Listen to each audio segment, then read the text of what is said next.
किसान भाइयों, ये 38 पिलर हमने लगवा दिए हैं।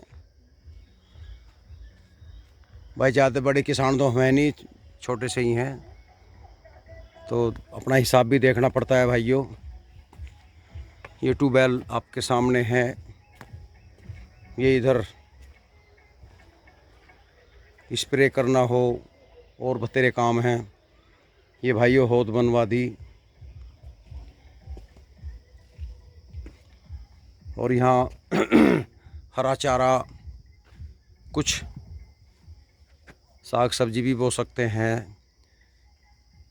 ये तो तार जो हैं दरअसल जो है बछड़े बिजार कुछ ये किसानों ने छोड़ दी, शहर वालों ने गाय। ये ठीक नहीं कर रहे लोग बाग।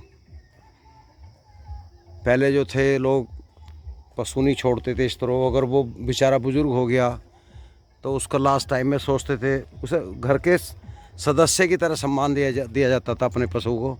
चाहे वो झोटा है, भैंस है, चाहे बछड़ा है, बैल है, कुछ भी है, और उसको छोड़ते नहीं थे। वो बेचारा अपना लास्ट सांस वहीं तोड़ता था, मालिक के घर पे ही।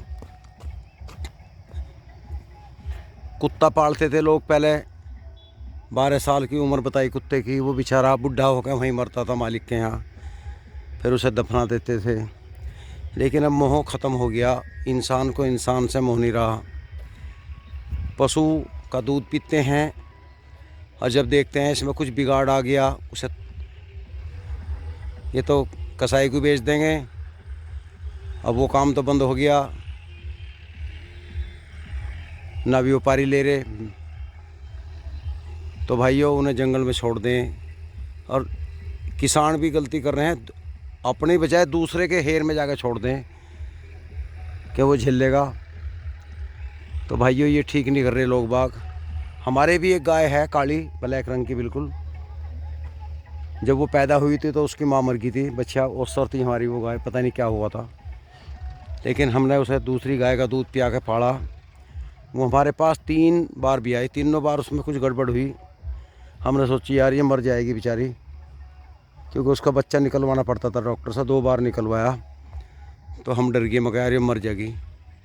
हमने फिर वो दूध का लालच छोड़ दिया, और उसे घर पे ऐसी सेवा कर रहे हैं, गद्दा घेर दिया उसके नीचे। और मन में एक बार भी नहीं आया कि इसे हम जंगल में छोड़ दें या गौशाला में छोड़ावें। तो भाइयों मन में विचार आने से पहले मन में एक रोनी सी आ गई, या नहीं यार ये हमारे घर में पैदा हुई है, घर का सदस्य है, हम नहीं छोड़ सकते। कहें कि नहीं हम कर खा रहे हैं, कहें कि नहीं कमा रहे हैं, यार हम एक अपने पशु को नहीं रख सकते। क्योंकि अगर हम उसका जेवड़ा भी खोल दें ना, तो वो घर से बाहर नहीं निकलती, घेर में रहती है। तो हम कैसे निकाल दें बताओ आप। तो इंसान को इतना दयालु तो भाइयों होना चाहिए कि दूसरे को नहीं, कम से अपने पशु को तो संभाल ले। आज गाली दे रहे हैं सरकार को कि ये छुड़वा दिए। अरे उन्होंने मना करी, उन्होंने तो अच्छे के लिए कहा था। लेकिन लोगों को शर्म नहीं आ रही। जो शहर में गाय बांधते हैं, दूध पीते हैं, उनकी जरा सी गाय 1-2 बार ना भी आओ तो वो पीट दें गाँव की तरफ, बेचारी मारी मारी फिर रही हैं। भाई ऐसा जुल्म क्यों कर रहे हो तुम। ये सब आज्ञा आएंगी, परमात्मा से बड़ी कोई चीज़ नहीं है, वो सबको देख रहा है। गज कैंची परमात्मा के हाथ में है। जो ऊपर वाले को नहीं मानता वो खता खाता है। कुछ ज़्यादा पढ़े लिखे लोग इस बात को नहीं मानते, लेकिन अनपढ़ भी लोग कुछ गलतियां करते हैं। मैं पढ़े हुए की बुराई नहीं करता। तो भाइयों परमात्मा के बगैर तो पत्ता भी नहीं हिलता, सच्चाई वो है। समय पे फूल आना, पेड़ पौधों का पतझड़ होना, तो ये सब कुदरत की देन है, और हम कुदरत को भूलते जा रहे हैं। ये सबसे बड़ा हम अपने साथ ही अपने आप में धोखा कर रहे हैं, धोखा खा रहे हैं। तो भाइयों ऐसे नहीं होना चाहिए। हर आदमी कमाई की तरफ भाग रहा है। कमाओ, मेहनत करो, लेकिन यार कुछ पुण्य का काम भी करो। वैसे तो हमने अपने पशु कर दिए, कुत्ते को रोटी नहीं घेर सकते, और वहाँ जा रहे हैं भाई, वहाँ यात्रा करना है, और वहाँ से पंडित जी को जिमा दिया, वहाँ इतना दान कर दिया उनको, हम छाती काट के चलेंगे, वहाँ हम बहुत दान करिए। अरे ना तो हमें यात्रा करने की ज़रूरत, ना कहीं दूर जाने की, ना मंदिर में माथा टेकने की ज़रूरत। अपनी आत्मा शुद्ध रखो भाइयों। कावड़ लावे थे लोग बाग हमारे कितने गांव के, उनमें 2-4 ही सही थे, बाकी तो सब दारूबाज थे, पोपे ले जाते रख के। अब ये 2-1 साल से कावड़ बंद हुई, अब शांति सी पड़ी। मैं किसी धर्म का नाम नहीं ले रहा, एक मैं सच्चाई बता रहा हूँ। मैं भी हिंदू हूँ, मैं हिंदू धर्म की भाइयों बुराई नहीं कर रहा हूँ, एक सच्ची बात बता रहा हूँ। हर धर्म के लोग गलतियाँ करते हैं, बुरी निगाह रखते हैं, परमात्मा के नाम पे कई बार उसका नाम लेते हैं दिन में, लेकिन नीयत में खोट है, तो भाइयों वो जीवन में सफल नहीं होता। मेरा तो यूँ मानना है, ईमानदार रहो। अगर हर कोई ईमानदार होगा, हम अगर अपने परिवार को, अपने बालकों को, अपने आप को सही कर लेंगे, तो समझ लो हर आदमी अगर ये जिम्मेदारी उठाओगा, तो गांव में क्या, शहर में, पूरी देश में, पूरी दुनिया में ना तो गुंडागर्दी होगी, ना गोले बारूद की ज़रूरत पड़ेगी, इन सब पे जंग लग जाएगा, ना हथियारों की ज़रूरत पड़ेगी। देखो दिन छिप रहा है, मैं भी खेत में हूँ, आज बाइक लेकर गया था मैं घूमने के लिए। एक सच्ची बात बता रहा हूँ, अगर हमने अपने आप को सुधार लिया और अपने साथ में हमने अपने बच्चों को भी सुधार लिया, आने वाली नस्लों को भी ऐसे नहीं सुधरती। भाई मान लिया अगर हम लवली कर रहे हैं, तो हमारा बालक भी देख रहा कि हमारा बापू पी रहा, वो हमारे साथ नहीं तो किसी यार के साथ पीऊगा, तो समझो जी, हम चाट पकौड़ी खा रहे दुकान पे जाके, तो भाई हमारे बालक का भी जी करेगा, उसकी भी जी विराड़ दे जाएगी कि मैं भी एक बार छोले भटूरे खा के देखूँगा ज़रूर। तो ऐसा काम ना करो। अगर हम नमक की रोटी खा रहे हैं, दाल से रोटी खा रहे हैं, चटनी से खा रहे हैं, तो भाई बालकों को भी चटनी की आदत गिरो।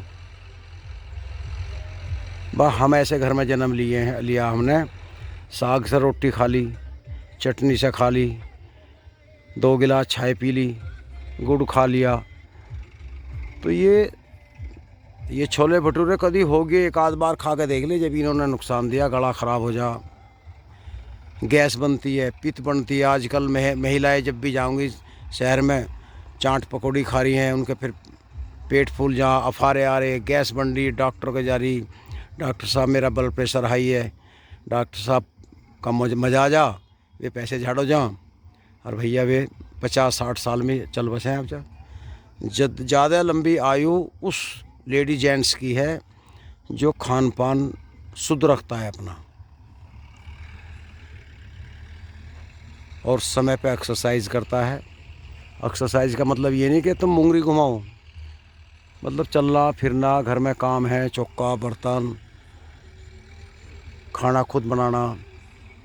भाइयों मैं किसी की बुराई नहीं कर रहा, मैंने ऐसा देखा है कई घरों में औरतें खाना नहीं बनाती, नौकरानी लगा दें, अब पता नहीं वे साफ़ हैं, शुद्ध हैं, क्या हैं, उनका हाथ से खा लेंगी। और लेकिन वैसे कोई काम होगा तो कौन सी बिरादरी की, पहले बिरादरी पूछेंगी। अरे जब तुम इसका हाथ के परांठे खा रही हो, फिर बिरादरी क्या रहेगी। तो ये छुआछूत भेदभाव, इसे हम खुद नहीं मिटा रहे।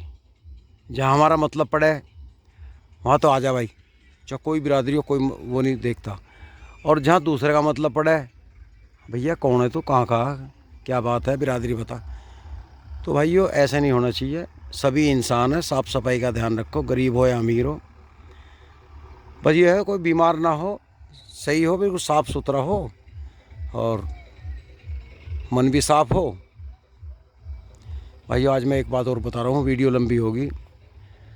घर की महिला जब खाना बनाती है तो उसके खाने में एक वाइब्रेशन आते हैं, क्योंकि वो दिल से बनाती है, प्यार से, एक क्या बोलते हैं, आकर्षण, मतलब क्या बोलते हैं, एक भाव होता है उसके अंदर। तो उसके जो शरीर के वाइब्रेशन है, हाथों के द्वारा, हथेलियों के द्वारा उस खाने को प्रवेश कर जाते हैं, तो वो खाना हमें पचता है, बहुत बढ़िया रहता है। और हम किसी ढाबे पर रोटी खा रहे हैं, और पोने वाला तो वो दिमाग से पो रहा, वो दिल से नहीं पो रहा। तो दिमाग है, अरे या आया घाक 4 रोटी खवानी इसे, मुंह में तम्बाकू हंस के वो रात कभी इधर को थूक रहा, कभी इधर को पीक मार रहा। और जो रोटी खवा रहा है उनने मुंह नहीं धो रखा, ढूंढी शिकल का, पता नहीं वो होटल वाले ने कहाँ से। मैं भाई ये बड़े होटल की बात नहीं कर रहा, मैं उनकी बता रहा हूँ। ये सड़क के किनारे जो बन रहे जिन पर ट्रक खड़े रहे। एक दिन मैर पुनीत आ रहे थे, हम मजबूरी में भूख लग रही थी, एक ढाबे पे चले गए। पंडित जी का ढाबा था, बस रोटी पानी पोने वाला भी मुंह में तम्बाकू था। और वो जो खुआरे थे शायद पूरे जाडो में ना नहाया वो लमड़ा। बस 2 रोटी हमने खाई तो सी, पर बस जी बुरा हो गया। तो भाइयों चीज़ जो है अपने घर की बढ़िया है, शुद्ध है बिल्कुल। तो भाइयों इस वीडियो में इतना ही काफ़ी है। अगर मेरे से कुछ गलत हो गया हो, गलत भूल गया हो तो मैं क्षमा चाहता हूँ। नमस्कार।